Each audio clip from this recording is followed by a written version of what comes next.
네, 검찰청장으로 함께하는 시간입니다. 자, 여러분 한 주 동안 잘 지내셨는지요? 오늘도 우리 법조계의 이모저모, 특히 최근에 또 돌아가고 있는 김건희 주가 조작 의혹 오늘 상세히 파헤치도록 하겠습니다.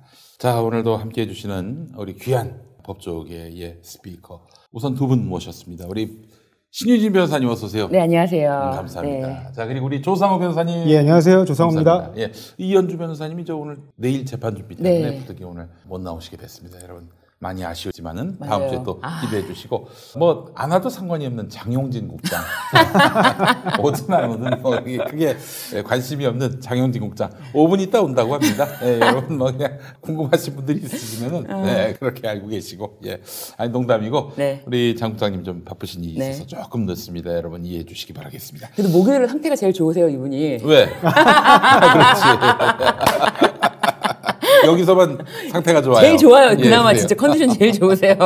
우리도 좀 나이가 들어서 너무 핏대가 올라가면은 실려갈 가능성이 있어요. 정말 너무 걱정이 됩니다. 자, 그래요. 오늘 저 바로 들어갈까도 싶은데 이따 와서 음식은 이따가 좀 시식하도록 하겠습니다. 오늘 준비를 많이 했어요. 김치인데 김치 광고인데 엄청나게 매운 걸로 특화된 이게 그 단계가 매운 단계입니까? 네. 그래서 저 오늘 또 우유도 준비했습니다. 네.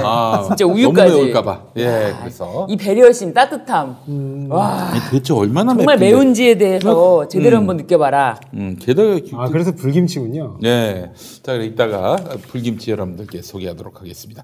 자. 어떻게 봐야 됩니까? 우리 저 김건희 씨. 김건희 씨만 남은 거 아닙니까? 그냥 뭐 가볍게 뭐 이 프리토크처럼 뭐 여전히 쩍벌로 야구 경기를 보러 오신 윤석열 후보가 있었는데 이재명 후보는 오늘 이제 경기 보러 왔더라고요.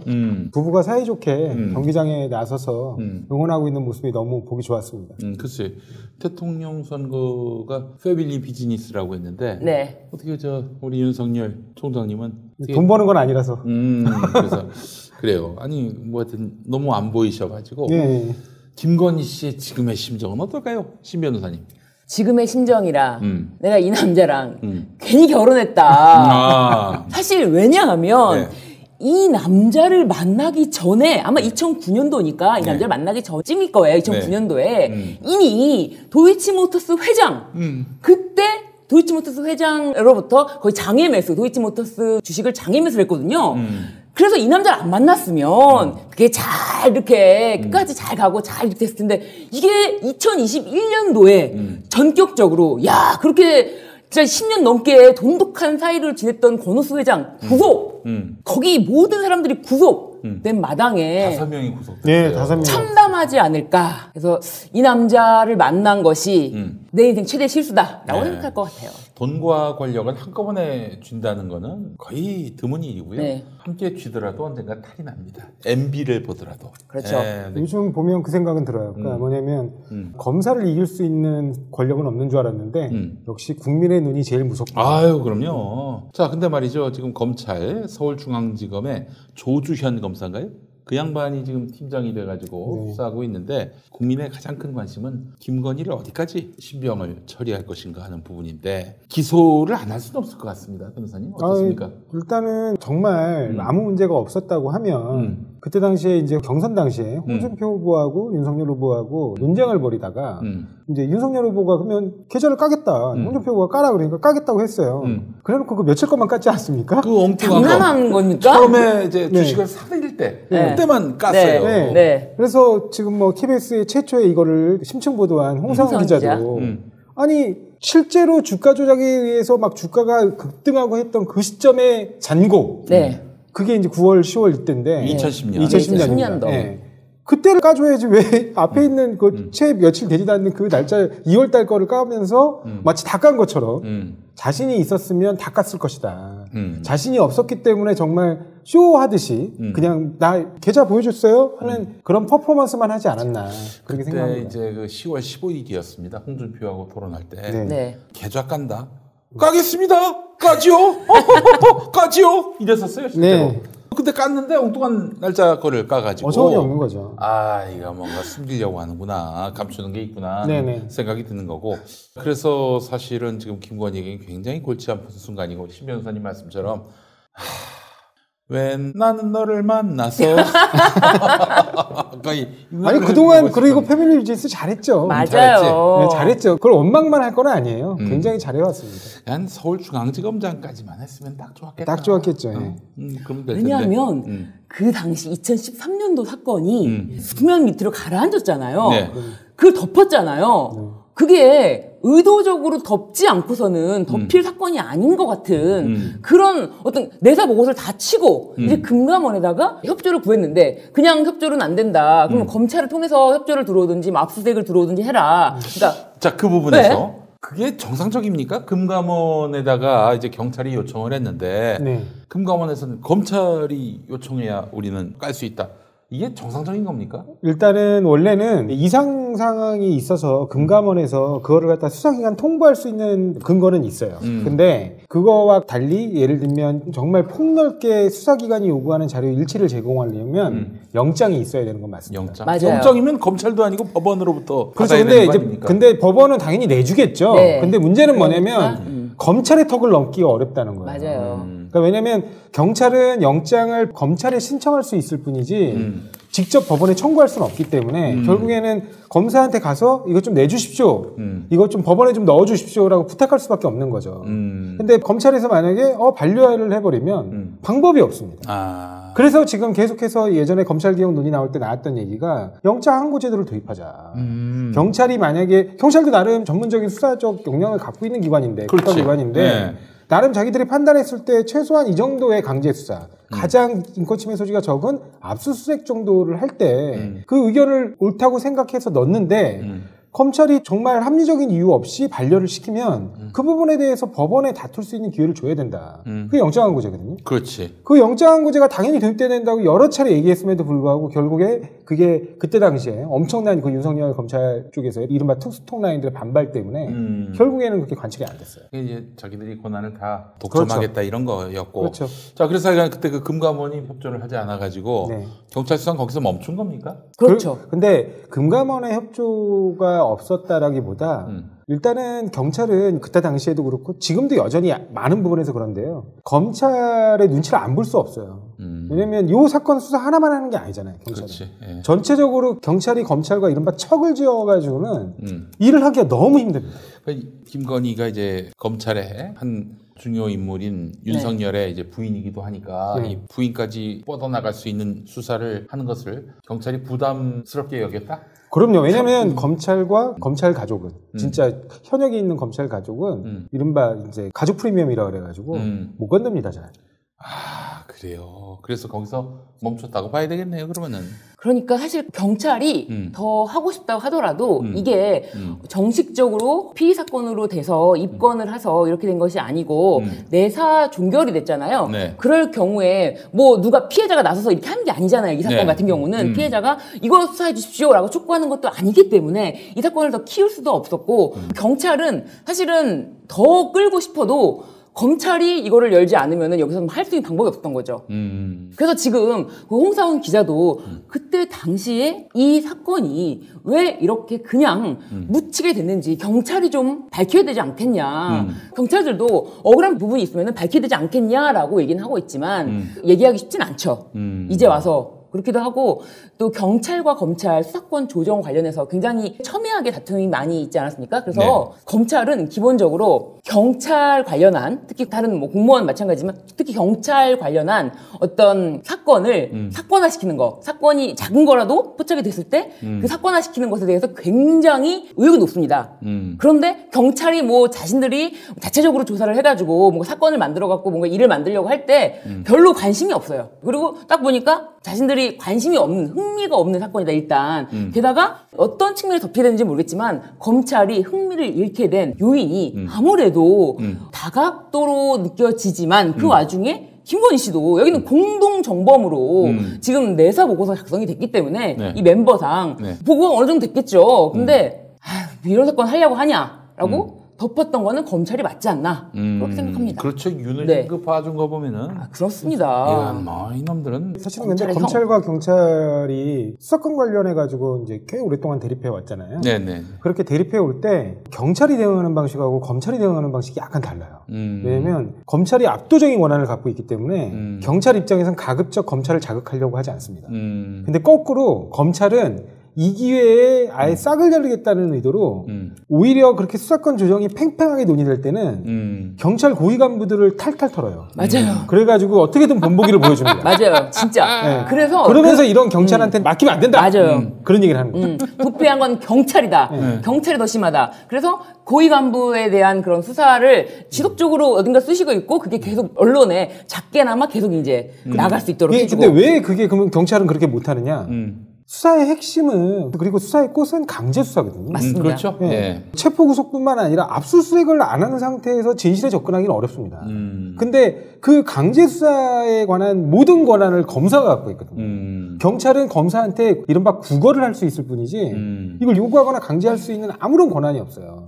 그러니까 아무래도 만약에 이 수사권 대립이 극명하게 갈릴 때 자신들이 수사 역량을 이제 국민들한테 많이 어필하고 싶은데 이걸 만약에 우리가 검찰을 잡는 방향으로 검찰을 공격하는 방향으로 가게 되면 수사 역량은 아무것도 못 보여주는 거예요. 맞아요. 그냥 꼭 검찰과 대립하는 사건에서의 수사 역량뿐만 아니라 지금 당장 진행하고 있는 사건에서도 판판이 가로막히거든요. 아이고, 그래서 이제 검사를 조직하는 수사처를 만든다는 것이 정말 어려운 일이었구나. 네, 그렇죠. 공수처를 만드는 게 정말 이게 보통 일이 아니었구나라는 생각을 해봅니다. 자, 말씀드리는 사이에 우리 장영진 국장님 모셨습니다. 네, 안녕하십니까. 네, 안녕하십니까. 제 후배 기자가 기사를 하나 올렸는데 급하게 좀 손을 좀 보니까. 손을 보시느라고. 예. 네. 요새 후배 기자를 손을 봤습니까? 예? 그러면 안 되지. 기사를 기사를 손 봤다고? 아니, 그 후배 기자의 운전 기사를 손 봤다고요? 왜 그러세요? 지금 그 철진한 그런 아재 제가 개그를 갑질에 굉장히 민감해서 이해를 해주시기 바라겠습니다. 자, 지금 우리 김건희 씨 얘기하고 있었어요. 네. 예. 김건희 씨 얘기는 해도 끝이 없죠. 자, 왜 장 국장님 보시기에는 우리 건희 누나가 기소가 되겠죠? 기소는 될 겁니다. 구속은 어렵습니다. 일반인이면 일반인이 벌써 잡혀갔죠. 벌써 작년에 잡혀갔죠. 판결까지. 네, 그렇죠. 2013년에 잡혀갔죠. 지금까지 올 리도 없고요. 제가 볼 때는 모녀가 같이 잡혀갔죠. 모녀가. 예. 이미 지금 증거는 이미 물증이 다 나온 상태 아니겠습니까? IP 주소가 있고요. 모녀가 같은 IP에서 통정 매매를 했다라는 증거가 나와 있는 상태. IP 주소가 있지 않습니까? 그 다음에 스스로 자백한 녹취가 나오지 않았습니까? 뭐 그 물증이 있겠다, 자백이 있겠다. 주가 조작 범죄가 말이죠. 네. 제가 알고 있기로는 화이트 칼라 범죄 중에 가장 극악한 범죄인 걸로 알고 있는데. 그렇죠. 왜냐면은 이제 보통 화이트 칼라 범죄하고 달리 피해자가 일반 국민들이에요. 그렇지. 네, 개미들. 예, 그렇습니다. 그리고 아까 신 변호사님도 말씀하셨는데 이게 특정 피해자들의 강력한 호소가 보통 없어요. 왜냐면 모르니까요. 자기가 실제로 주가 조작에 당했는지도 잘 몰라요. 그렇지. 네. 그렇지. 모르니까. 네, 근데 전에 당했다. 그냥 근데 이 범죄가 끼치는 사회적 해악은 너무 큽니다. 왜냐면 이른바 자본주의가 발전하고 회사가 발전하기 위해서는 건전한 자본시장이 유지가 돼야 된다는 신뢰가 있어야 되거든요. 근데 그 자본시장의 근본을 다 흔드는 행위들이에요. 그러니까 만약에 이런 주가 조작 범죄가 횡행하게 되면 아무도 주식시장에서 합리적인 투자를 안 할 거 아니에요. 그러면 결국엔 기업들이 전부 다 은행에서 돈을 이자를 주고 빌려와야 돼요. 그러면서 건전한 어떻게 보면 기업 육성이 안 되는 겁니다. 그렇지. 그렇기 때문에 어느 나라든 이러한 주가 조작 범죄에 대해서는 아주 강경한 처벌로 대응하고 있습니다. 그러니까 자본주의를 지킬 수 있는 존먹고, 예, 그렇죠. 우리가 이제 그런 얘기 하잖아요. 국기문란죄다. 그렇죠. 이게 체제를 흔드는 범죄예요. 그렇지. 이게. 네, 우리는 툭하면은 뭐 엉뚱하게 파업하는 거 가지고 체제를 흔든다 그러는데 진짜 체제를 흔드는 범죄가 이 주가 조작이에요.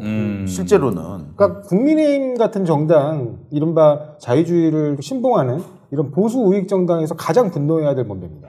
그렇죠. 그렇다면은 김건희의 지금까지 나온 증거만으로도 구속뿐만 아니라 지금은 뭐 아예 그 1심 지나서 2심 지나서 대법 앞둔 상황까지 와야 마땅한 건데 지금 우리 윤 총장님 마누라라는 이유만으로 지금 굉장히 그 보호를 받고 있는 양상이다. 이건 뭐 누구도 부인할 수 없는 그런 흐름이고요. 근데 그때 제가 10월 15일 토론을 쫙 한번 봤거든요. 그 건과 관련해서 홍준표가 그런 말을 했습니다. 이정필 씨가 한번 가서 조사를 받았다는 거 아닙니까? 네. 조사를 받았고 이제 구속영장을 쳤는데 그 영장 실질심사도 이제 튄 거 아니에요? 그렇지. 네. 근데 이제 홍준표 얘기는 이정필이가 나가서 조사를 받았는데 거기서 다 풀었다고 해요. 그게 사실은 이정필이 처음에 구속이 안 된 이유입니다. 나름 수사에 협조를 했거든요. 네. 그러니까 그때 당시에 법원은 협조하죠. 1차로 영장을 쳤는데 일단은 영장이 기각됐거든요. 한 번에. 네네네. 근데 한 번 기각된 이유가 이렇게 수사 협조도 하고 있기 때문에 증거인멸이나 도주율은 없어 보인다. 그래가지고 1차로 기각됐다가 이제 여러 가지 혐의 보강사실 그다음에 범죄의 중대한 범죄, 그러니까 범죄가 굉장히 더 많았던 거예요. 그 여죄들까지 다 정리해가지고 다시 영장을 치니까 그때는 도망가 버린 거죠. 그러니까 법원 입장에서 오판을 한 거죠. 처음에 이렇게 협조하길래 아, 이 친구는 잘 협조하는 사람인가 보다 했는데 자기 이제 극악한 범죄 사실들이 점점 다 밝혀져가지고 굉장히 커지니까 내일은 도망간 겁니다. 그러니까 범죄의 중대성이라 그러죠. 그래가지고 그렇죠. 이제 점점 그러니까 중형이 선고될 가능성이 높아지는 거죠. 그러니까 중형이 선고될 가능성이 높아지면 도주 우려도 높아지는 거거든요. 그러니까 이 사람이 이제 아이고 큰일 났다. 아니 근데 또 이런 경우도 있지 않습니까? 혐의가 소명됐다 이 이유만으로 네. 영장이 기각되는 경우도 있지 않습니까? 혐의가 소명됐다. 그러니까 증거가 충분하다. 증거 충분하다. 네, 충분하다. 아 증거가 거기다- 충분해도 그 사안이 위중하면 상황이 위중하면 아까 장영주 국장님이 얘기하신 것처럼 원칙적으로는 도주가 있다고 봐서 영장이 나오는 게 맞는데 네. 저명 인사이거나 네. 그래서 도망가기 예, 쉬워요. 도망갈 가능성이 지극히 낮은 경우 그 경우에는 영장을 기각하기도 합니다. 그러니까 도주 우려가 없다고 판단하는 경우 그리고 증거가 다 나와 있기 때문에 더 이상 뭐 할 짓이 없지 않겠느냐 도망도 못 갈 것이고 이렇게 그러니까 판단되는 그런 거예요. 경우에는 그래 재판 한번 해보자. 예, 방어권 보장 차원에서 그래도 방어권인 한번 잘 해봐라. 뭐 이런 정도인 거죠. 근데 네가 뭐 도망은 못 갈 거고 방어권인 한번 내줘볼게. 뭐 이런 정도의 얘기인데 이 사람의 경우는 얼마든지 도망갈 수 있는 사람이었죠. 그래서 이제 아마 법원으로서는 이제 혐의가 그만큼 심각했다라는 거를 제대로 인지하지 못했던 거죠. 뭐 수사 협조하는데 아이 뭐 어딜 도망가겠어. 근데 알고 봤더니 이 사람의 범죄 혐의가 훨씬 심각했던 거고 이 사람은 그 범죄의 심각성이 점점 드러나니까 튄 거고. 근데 그런 부분에서 아마 재판부가 오판을 했다라고밖에 볼 수가 없는 겁니다. 자, 이들에게 형벌을 내린다면 전라도 매운맛 배추, 불김치 4단계를 먹이는 형벌을 밥 없이. 밥 없이. 맨날 밥 없이. 우유 없이. 우유 없이. 그렇지, 이 김치만 먹게 하는. 자, 여러분 중독성 최강의 금치 불김치를 소개합니다. 자, 금치 불김치는 전 유튜브 먹방계를 평정하고 있는 강력한 맛의 김치입니다. 특히 금치 불김치의 어디서도 맛보기 힘든 매운데 계속 먹히는 특별한 맛을 꼭 경험하시기 바랍니다. 오늘 저희가 우유를 준비했어요. 네. 너무 시식하다가 일단 입에 불이 날까봐. 네. 와, 1단계도 장난 아닌데요? 1단계도 장난이 아닙니까? 예. 자, 1단계는 맛있게 매운맛, 2단계는 미치게 매운맛, 와우. 3단계는 무섭게 매운맛, 4단계는 독하게 매운맛. 네. 매운맛 초보께는 1, 2단계 정도면 필요하다, 딱이다. 진짜. 네. 매운맛 고수들도 한 3단계까지가 좋겠고 4단계는 3단계까지 경험한 밥이랑 먹으니까 딱 맛있네요, 1단계. 김용민닷컴 MD들도 감히 이게 시도를 하지 못했습니다. 아주 네. 모르는데 1단계가 제일 맛있네요. 좋던데요. 예.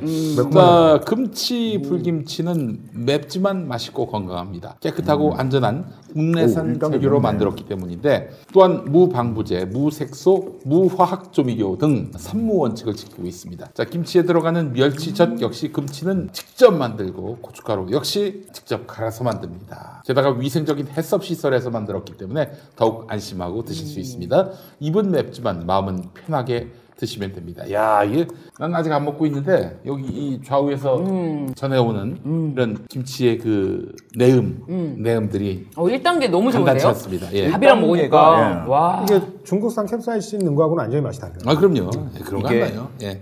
일단 들어가서 약 한 3초 정도 있다가 매운맛이 오기 시작합니다. 아, 그래요. 예. 자, 전라도 매운맛 배추 불김치를 김용민닷컴에서 가장 저렴한 가격에 만나실 수 있습니다. 판매가도 이미 저렴하지만 김용민닷컴은 전 제품 무료 배송이라 더욱 저렴합니다. 지금 바로 김용민닷컴에서 그야말로 핫한 상품 금치 불김치를 만나보시기 바랍니다. 아, 저도 먹겠습니다. 아이고, 그래요. 1단계부터 먹으라고 했으니까 1단계부터 한번 먹어보겠습니다. 저는 2단계가 딱 좋아요. 오히려 2단계가 좀 덜 매운 것 같아요. 1단계 먹어가지고 혀가 약간 이제 마취가 된 것 같아. 근데 이거 되게 좋다. 왜냐면은 사람이요. 이렇게 뭔가 매콤한 게 땡길 때가 있잖아요. 그럴 때 매콤한 걸 적당히 매우면은 많이 막 진짜 엄청 많이 먹어야 되는데 이거는 딱 먹고 되게 입안을 깔끔하게 해주고 기분을 전환해줘요. 아 이거 4단계 약간 겁나네. 네. 4단계, 4단계, 트라이. 2단계로 한번 넘어가 보겠습니다. 네. 얼얼하니. 얼얼하네. 얼굴 약간 속에서 뻥뻥뻥뻥. 그러니까 근데 이 김치하고 밥만 먹었는데 되게 맛있네. 맛있어요. 야. 야, 이게 여기 딱 보니까 캔이잖아요, 캔. 그래가지고 진짜 여행 갈 때, 낚시 갈 때, 캠핑 갈 때, 등산 갈 때라고 되어 있는데 이게 캔이기 때문에 이게 쏟아질 염려가 없잖아요. 포장이. 아, 캔이구나. 네, 캔이에요. 쏟아질 염려가 없어요. 이게 완전히 밀봉.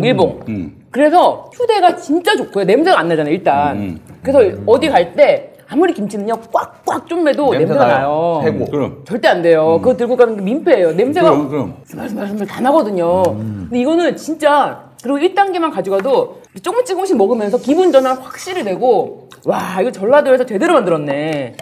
이거 4단계 3단계부터 힘드네. 땀이 납니다. 진짜 이거 너무 좋은데요? 이게 캠핑 많이 가시잖아요. 와 근데 이거 진짜 필수다 필수. 와 아, 근데 땡기네요. 그쵸?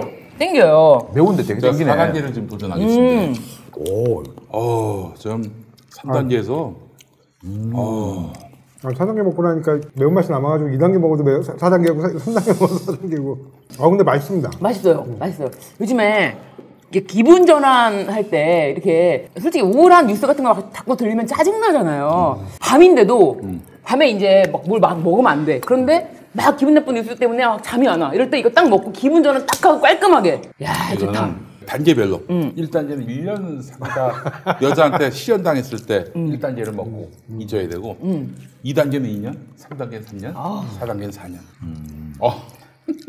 헤어진 여자친구가 아니라 김치를 상대로 막 화를 내는 불을 뿜는. 그리고 그렇게 좋은 방법이 있다. 남편이 너무 늦게 들어와 요즘 자꾸 말을 안 들어. 그러면 이제 쌈을 싸줄 때 4단계 김치를 딱 넣어가지고 쌈을 싸주는 거야. 혼내주는 거지 아주 그냥. 와. 야, 다들 땀을 흘리고 계세요 지금. 이게 3단계에서는 맛있어갖고 다 먹게 되네. 포기하겠습니다. 3단계부터 힘드네요. 이것도 또 고구마도 오늘. 네. 고구마. 너무 달다. 고구마가 맛있네. 진짜 달아요 이거. 근데 저는 이 김치 진짜 꼭 주문해야 되겠어요. 네. 휴대가 너무 좋다 이거. 진짜 휴대 너무 좋고요. 와 이거 진짜 아이디어다. 정말. 이거 한 캔만 있으면 든든할 것 같아요. 내가 어딜 가도. 요즘에 막 젊은 사람들일수록 매운맛에 굉장히 이제 끌리는, 중독되는 그래서 막 불닭볶음면 이런 거 있잖아요. 그치. 근데 해외에 있는 친구들한테도 보내주면 너무너무 좋아할 것 같아요. 이거 진짜. 해외에 보내면 정말 좋아할 것 같아요. 너무 좋아할 것 같아요. 정말. 불닭볶음면. 근데 경고번호 붙여서 4단계는 하지 마시고 저는 일단 2단계 정도까지 추천합니다. 맵네. 대단하다 이거. 되게 맛있게 매운맛이에요.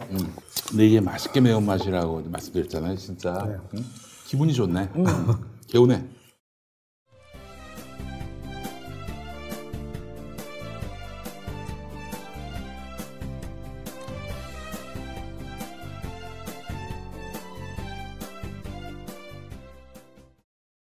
하여간 우리 김건희 누나로 돌아와서 그렇다면은 이정필이 애초에 다 불었을 가능성이 있다. 김건희가 준 돈으로 내가 주가 조작을 했고 또 실제로 김건희도 다 안다. 우린 에브리바디 공범이다. 라는 사실을 다 불었을 가능성이 있다. 근데 이제 그 윤석열이 뭐라고 했냐면은 아니 그저 이정필이 이렇게 다 불었다면은 그럼 우리 아내를 부르지 않았겠습니까? 소원하지 않았겠습니까?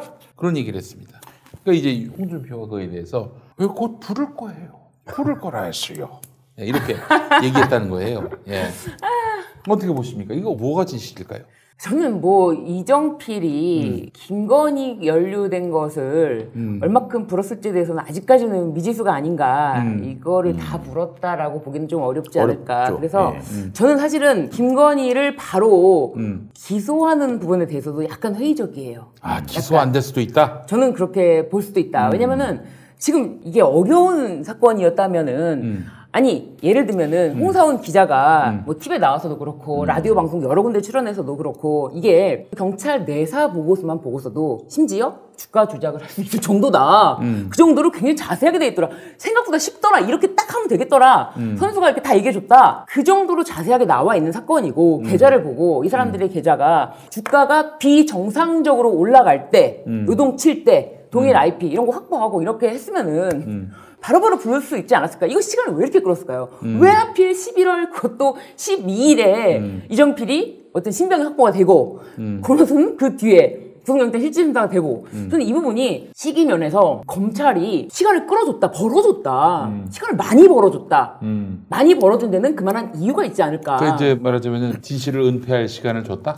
아니, 그러니까 은폐를 할 수는 없죠. 이제 기록이 다 나와 있으니까. 그치. 그런데 최소한의 시간을 검찰에서 자신들이 할 수 있는 모든 역량을 다해서 사실 김학이 아니 그 동영상 얼굴 딱 보고도 모른대잖아요. 모른대요. 다른 사람이래. 그 정도입니다, 검찰이. 검찰의 그게 정말 속 마음이에요. 몰라. 못 알아봐. 우리는 계좌를 봤지만 계좌를 읽을 수가 없다. 숫자를 못 알아볼 수도 있고요. 그 정도로 뻔뻔한 것이 검찰이기 때문에 저는 이 사건도 만만하게 아이고 공범이 다 구속됐으면은 최소한 기소지라고 말하지 못할 것이다. 이 사람들은 얼굴 봐도 못 알아보고 숫자를 봐도 못 읽는다. 네, 저도 이제 걱정되는 게 저는 이제 그런 부분이 있어요. 기소를 안 하면은 이거는 100% 특검으로 가게 됩니다. 저는 그렇지. 예. 지금 상황에서 이제 이재명 그 특검으로 안 가면 민주당은 다 대가리 그렇죠. 박아야지. 예, 그건 바보죠. 그러니까 지금 이재명 후보가 특검을 이미 띄워놨기 때문에 특검을 가게 되면 뭐 특검 뭐 검찰 입장에서 뭐 가지고 특검 가지 이렇게 할 수 있는 상황은 또 아니에요. 왜? 자, 이번에 특검이 뭐 여러 개 집 특검이 되면 특검이 여러 개 뜰 거예요. 그렇게 되면은 무슨 얘기가 나오게 될 거냐면 야, 이 검찰 필요가 없네. 라는 식의 얘기가 될 겁니다. 뭐 검찰 수사권 있어봤자 소용도 없네. 공수처가 할 거고 특검이 할 건데 뭐 검찰 필요가 있어? 없애버리지 뭐 까짓거 뭐 이렇게 될 수 있어요. 그러면은 차라리 뭐 특검을 하나 더 만들든가 아니면 뭐 특검을 상세 특검을 하나 만들든가 아니면은 뭐 중수청을 만들든가 아니면 공수처를 더 강화하든가 없애버리자 검찰 수사권 없애버리자라는 식으로 여론몰이를 갈 수가 있어요. 얼마든지. 자, 그러면 검찰로서는 지금으로서는 특검이 발동되는 걸 그렇게 바라지 않을 겁니다. 그래서 어떤 형태로든 간에 기소를 할 거예요. 다만 제가 걱정되는 게 딱 한 가지가 있습니다. 김건희처럼 정치적으로 부담스러운 사람의 경우에는 여러 번 부르지 않습니다. 한 번 부릅니다. 한 번 부르지, 한 번. 근데 지금 김건희가 걸려있는 게 여러 건 있어요.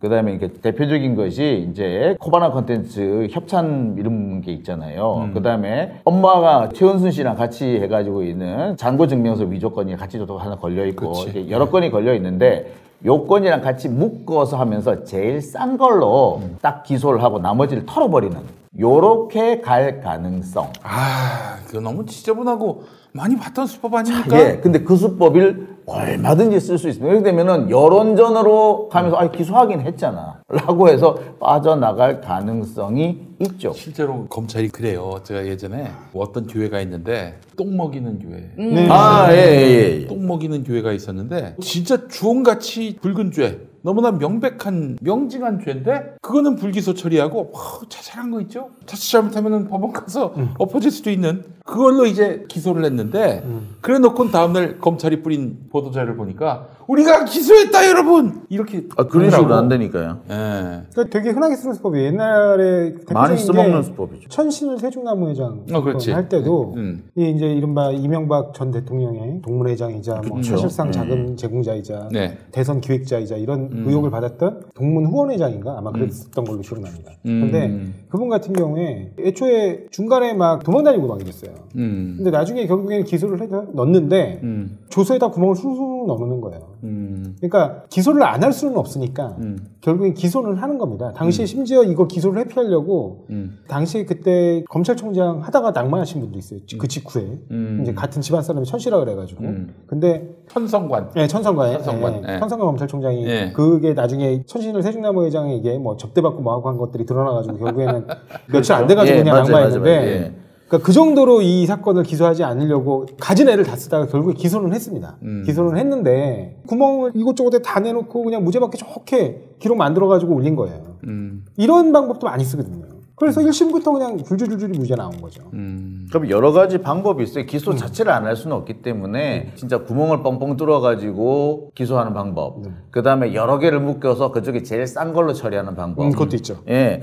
여러 가지 방법을 통해서 회피를 할 겁니다. 결과적으로 어쨌거나 무죄만 나오면 되는 거 아니겠어요? 다만 이제 문제는 기소가 되었을 때 여론 대선전에서 윤석열 후보한테는 상당히 부담이 될 겁니다. 주가 조작으로 기소됐다? 야, 이건 진짜 아니 그 중도가 다 떠날 겁니다. 그러면은 아니, 뭐... 중도표를 받을 수 없다고 봐요. 아니 개미핥기가 영부인된다는 건데 이건 진짜 그게 어떻게 용납이 돼요, 그게? 그러니까 이제 그때가 됐을 때 이제 윤석열 후보는 아마 애매하게 되는 것이 아우 나 주가 조작으로 기소된 거 아니에요라고 말하는 순간에 그럼 우리 특검할 거야라고 또 그렇게 또 나갈 수도 있어요. 그러니까 이도 저도 못하고 적당히 두들겨 맞는 상황이 될 건데 아니 그럼 또 이럴 수도 있지. 아니 그럼 내가 아내를 버리란 말입니까? 예, 이럴 가능성도 있잖아요. 뭐 그럴 수도 있죠. 아니 그거하고 이거하고는 완전히 본질적으로 다른 게 이거는 왜 그러면 이런 중대범죄가 공교롭게 본인이 검사로 있을 때는 수사가 안 됐냐는 거죠. 특히 경찰이 실제로 피의자를 특정해갖고 내사보고서까지 작성해가지고 나름 틀까지 다 잡은 이 수사가 왜 덮였냐는 겁니다.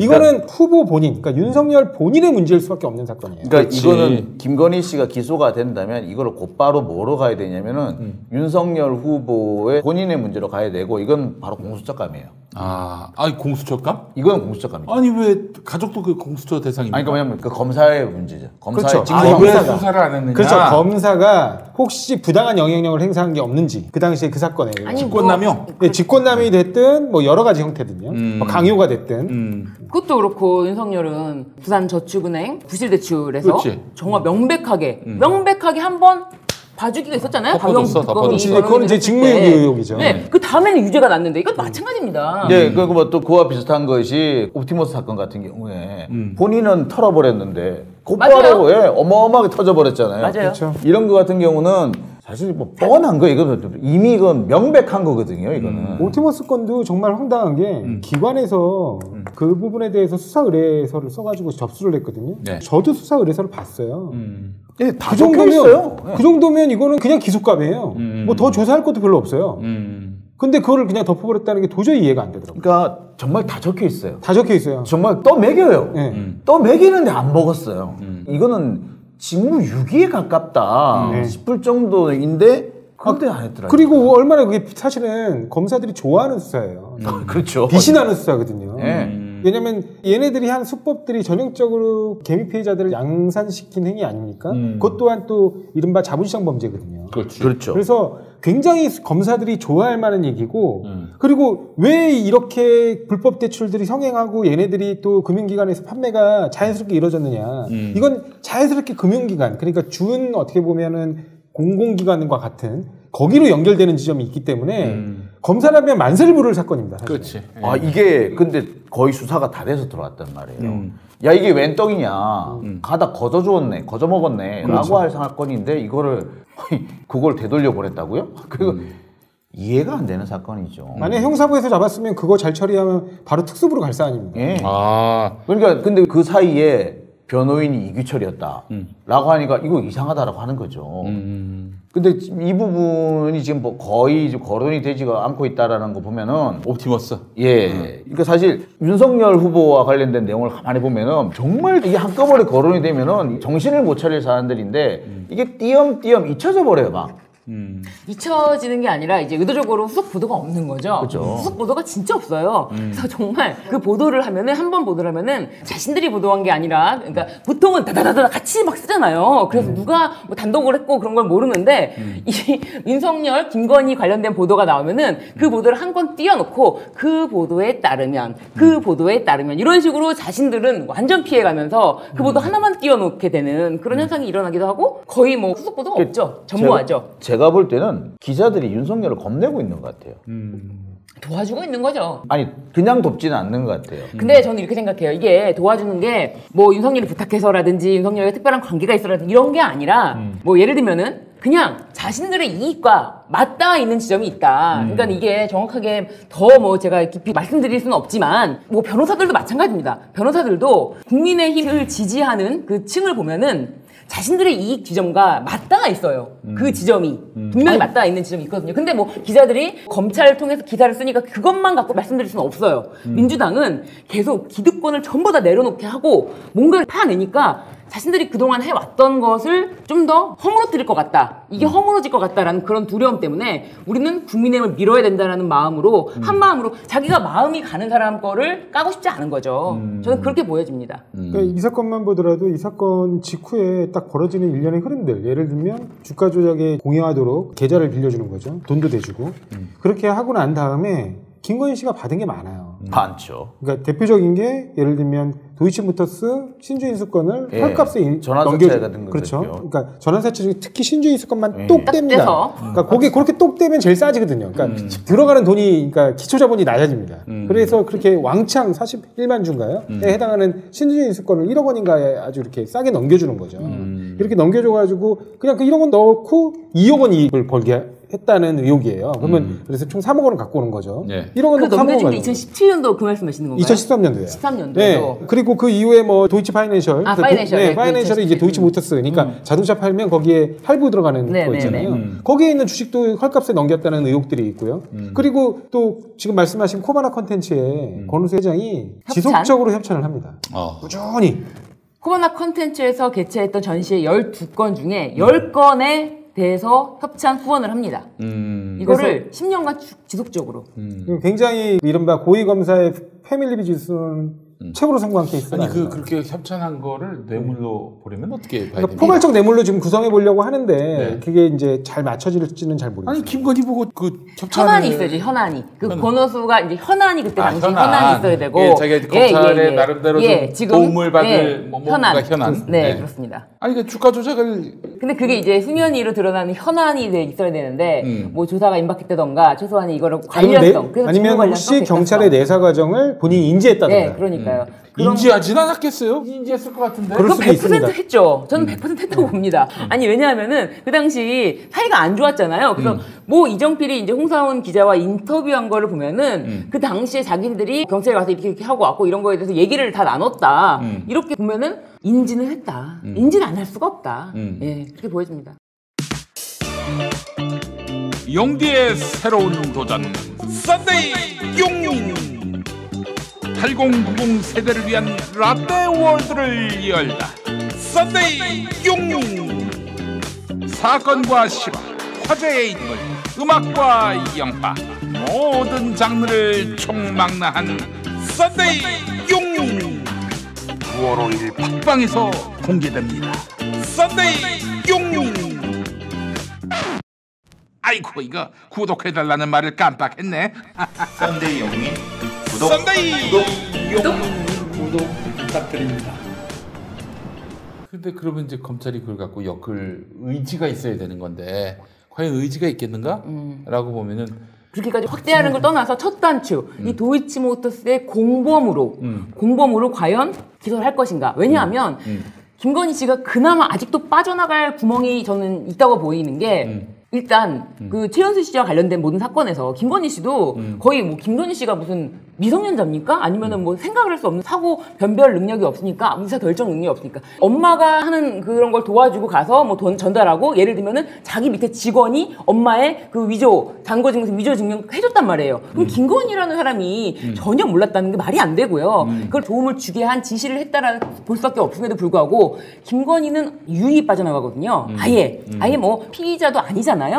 그런 걸 보면서 아니 어떻게 김건희의 바로 밑에 데리고 있는 직원이 엄마가 범죄를 저지르는 거를 그렇게 도와줬는데 그거를 몰랐다? 그거 아니잖아요. 상식적으로 말이 안 됨에도 불구하고 빠져나가는데 이 사건도 마찬가지로 엄마가 또 여기 등장하잖아요. 네. 그렇죠. 또 엄마의 목소리가 나왔잖아요. 네. 엄마의 화투 친구라는 그분이 근데 이거 나이가 50이에요. 도이치 그거 회장님 했잖아. 그러니까는 그치 내가 했지. 공소시효 다 지난 거야. 예. 그러면서 마치 엄마 쪽으로 미룰 수 있지 않을까. 마지막에 이제 엄마한테 몰빵해주고 본인은 또 빠져나올 수도 있지 않을까. 어차피 엄마는 지금 법정 구속 됐다가 지금 보석으로 나온 상태니까 그게 제일 엄마 싸게 먹힐 것 같아. 하고 지금 가족 피해를 하고 있을 수도 있겠다.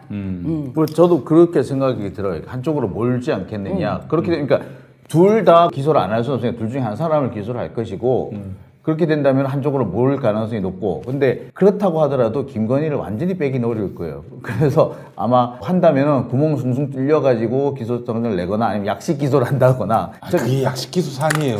약식은 어려울 것 같고요. 제가 볼 땐 권오수 회장과의 평소에 친분을 권오수 회장이 김건희 씨와, 그러니까 최은순 씨 말고 맞아요. 김건희 씨와의 친분 관계를 여러 차례 주위에 얘기했다는 전언도 있거든요. 그러니까 그런 부분까지 보완해서 아마 약식 기소를 하게 되면은 아마 법정에서 뭐 정식재판 넘어갈 거예요. 근데 그렇지. 그건 법원이 아마 어려울 거예요. 그 받아줄 리가 없지. 법원도 바보가 아니기 때문에. 네, 통상 그리고 이제 공범 사건에서 구속 기소까지 있는 사건인데 그거를 약식으로 던지는 경우는 거의 없거든요. 지금까지 안 불렀다는 게 너무 이상하잖아요. 아무리 뭐 후보 부임 이게 말이 됩니까? 그러니까 이게? 제일 중요한 건 윤석열의 지지율입니다. 우리가 네. 흔한 말로 속된 말로 이런 공범들이 입을 찢는다 그러거든요. 그러니까 검사가 이 공범의 입을 찢어야 되는데 지금 굳이 얘기하면 이제 권오수의 입이 가장 중요하지 않습니까? 예를 들면 이정필 같은 경우는 직접적으로 아주 친분 관계가 있는 게 아니기 때문에 그냥 계좌를 넘겨받고 대략적인 공기로 김건희도 이게 주가 조작에 사용된다는 거를 알았다는 정도로 인식하고 있었다.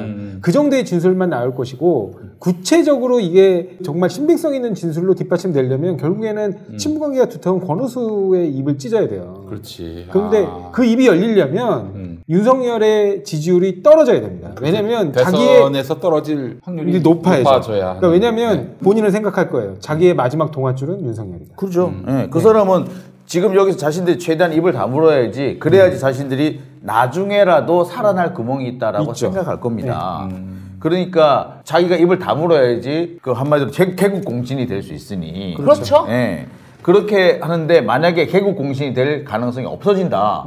그러면은 혼자 덤태기 쓸 수 없죠. 예, 내가 살아나가야지. 살 길을 찾겠죠. 그리고 사실 김건희를 끌어들이는으로 인해서 이 범죄 액수가 더 커지잖아요. 네. 이 주가 조작한 액수가 더 커지기 때문에 이 사람들이 김건희를 끌어들이는 게 자신들에게 어떤 점에서 유리할 것인가에 대한 것은 좀 저는 그 사람들이 유리한 점이 없지 않을까 오히려. 네. 아, 근데 저는 뭐 이번 사건 이렇게 여러 사건들을 보면서 김건희 씨 그 집안 사람들은 진짜 돈이라면 무슨 일이든 하는구나. 장난 부동산, 아니죠. 주식, 그다음에 사무장병원 손을 안 대는 곳이 없어요. 그 심지어는 저 기독교은행이라고 그러니까 나 깜짝 놀랐어. 기독교인들이 이제 은행에 이제 고객이 되는 거죠. 네. 그러면 그 돈 모아가지고 뭘 어떻게 한번 해보겠다. 한 교인이 1,000만 가까이 되니까 뭐 대단한 사업을 벌일 수 있지 않을까. 근데 거기 최은순이 인발도 됐다는 소문이 네. 있어요. 아니, 그러니까 제가 보면 우리가 이게 흔한 얘기로 이른바 돈 가지고 할 수 있는 형태의 범행, 모든 형태의 범행. 그러니까 돈 가지고 할 수 있는 게 이른바 돈놀이, 사채놀이죠. 그렇죠. 사채놀이, 그 다음에 부동산 갖고 장난치는 거, 그 다음에 주가 조작 네. 이런 것들이거든요. 네. 그 다음에 뭐 사무장병원도 마찬가지고요. 사무장병원도 이른바 사무장이 돈을 대고 네. 의사를 갖다가 이제 바지로 세워서 네. 운영하는 병원이거든요. 요양병원. 네, 사건. 요양병원. 대표적인 게 요양병원들이죠. 네. 그래서 뭐 거의 이제 손 떠는 의사들 앉혀놓고 이렇게 하지 않습니까? 그러니까 그런 형태, 그러니까 이른바 쫀주로서 할 수 있는 온갖 형태의 불법, 범행, 이런 것들에 다 연루돼 있어요. 그래갖고 정말 이분은 돈을 좋아하시는 분들이구나. 네. 이 집안은. 그러니까 정상적이지 않은데 돈을 많이 벌 수 있다. 특히 이제 돈을 정상적이지 않은데 돈을 많이 벌 수 있다는 건 대부분 뭐냐면은 국고에 손을 대는 거거든요. 근데 다 손을 대요. 근데 정상적이지 않은데 돈을 많이 벌 수 있다. 그러면 보통 사람들은 어떻게 생각하냐면, 아, 이거 걸리면 큰일 나니까. 안 한다죠. 안 한다죠. 그러니까 윤리적으로 안 한다든 겁이 나서 안 한다든 주로 겁이 난다서 하죠. 주로는 겁이 난답니다. 근데 엑스될까봐. 예. 근데 이 사람들이 왜 이렇게 적극적으로 했을까? 막 그 사위 때문이지. 그렇죠. 검사 패밀리라는 거예요. 우리 누가 과연 우리를 기소할 것인가? 그렇지. 게다가 또 2013년이면은 그럼요. 박근혜 정권 때고 윤석열이 박근혜한테 미포일 때였는데 그때도 이럴 수 있는 거 보면은 네. 검사들이 기소 안 하면 뭐 할 수 있겠어? 뭐 이런 마인드가 있었을 거예요, 틀림없이. 그렇죠. 검찰 가족, 이른바 신성 가족이라고 누군가 불렀다. 야, 이게 진짜 무시무시한 지위를 갖고 있던 사람들이었습니다.